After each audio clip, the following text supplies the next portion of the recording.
किसानों के मुद्दे पर बीजेपी ने एक बार फिर पश्चिम बंगाल की सीएम ममता बनर्जी पर हमला बोला। बीजेपी नेता संबित पात्रा ने आरोप लगाया कि ममता बनर्जी ने किसानों को काफी नुकसान पहुंचाया। उन्होंने दावा किया कि केंद्र सरकार 9 करोड़ रुपए किसानों के खाते में सीधे ट्रांसफर करना चाहती है, लेकिन ममता बनर्जी इस काम में रोड़े अटका रही हैं। उन्होंने ये भी दावा किया कि ममता बनर्जी ये पैसे खुद मांग रही हैं। ममता जी के कुछ जो कार्यकर्ता हैं वे किसानों से मिलने गए थे, किंतु पीएम किसान निधि अभी 18,000 करोड़ रुपए प्रधानमंत्री मोदी जी रिलीज करेंगे। डायरेक्टली 9 करोड़ फार्मर्स के अकाउंट में जाएगा डीबीटी के माध्यम से।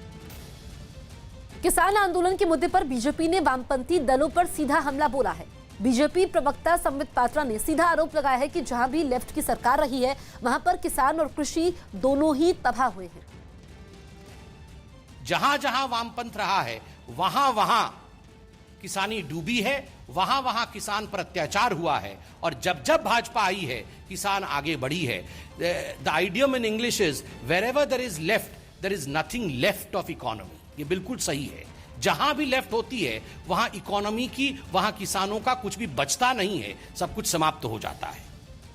जम्मू कश्मीर के गांदरबल में आतंकियों ने सुरक्षा बल पर ग्रेनेड हमला कर दिया, जिसमें सीआरपीएफ के 3 जवान जख्मी हो गए, जिन्हें हमले के फौरन बाद दूसरे भारतीय जवानों और कुछ लोगों की मदद से अस्पताल के लिए रवाना किया गया ताकि उनका बिना वक्त गंवाए इलाज हो सके। इसके पीछे एक बैठो ना, इसके पीछे एक बैठो ना। हमले के बाद उस इलाके की घेराबंदी कर दी गई।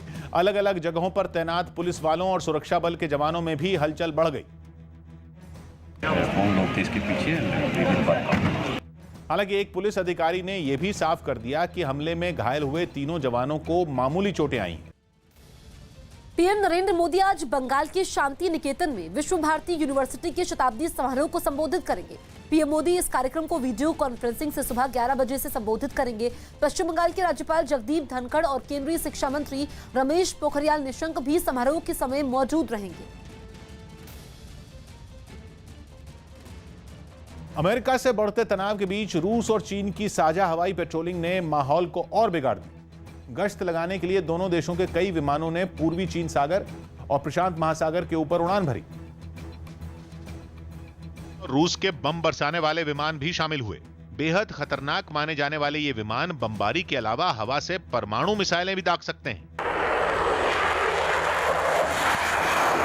इन विमानों की सुरक्षा के लिए कई लड़ाकू विमानों ने भी इनके साथ उड़ान भरी। अभ्यास के दौरान आसमान में ही ईंधन भरने के अलावा दुश्मन पर रात में हमला करने की तैयारियां भी परखी गईं। यहां तक तो सब ठीक था, लेकिन ये लड़ाकू विमान दक्षिण कोरिया की हवाई सीमा में घुसने की कोशिश करने लगे। जवाब में दक्षिण कोरिया ने भी अपने कई लड़ाकू विमानों को उनका सामना करने भेज दिया। देखते ही देखते आसमान में जंग के हालात बन गए। हालांकि बाद में चीन और रूस के विमानों को पीछे हटना पड़ा।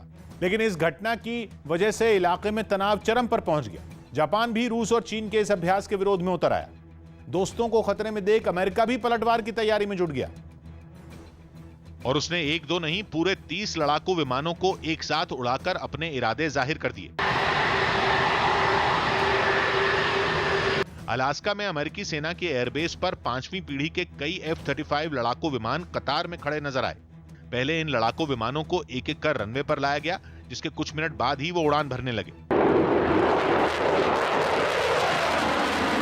परमाणु हमला करने की ताकत रखने वाले ये लड़ाकू विमान रडार की पकड़ में नहीं आते, और इसी खूबी की वजह से इन्हें दुनिया का सबसे खतरनाक हमलावर विमान भी माना जाता है। इस दौरान F-16 और बम बरसाने वाले B-52 विमान भी दिखाई दिए। लड़ाकू विमानों के इस तरह एक साथ उड़ान भरने को एलिफेंट वॉक कहते हैं, जिसे शक्ति प्रदर्शन के तौर पर देखा जाता है। और अपने सबसे खतरनाक लड़ाकू विमानों को एक साथ उड़ाकर अमेरिका ने भी चीन और रूस को उससे न उलझने की साफ चेतावनी दे डाली।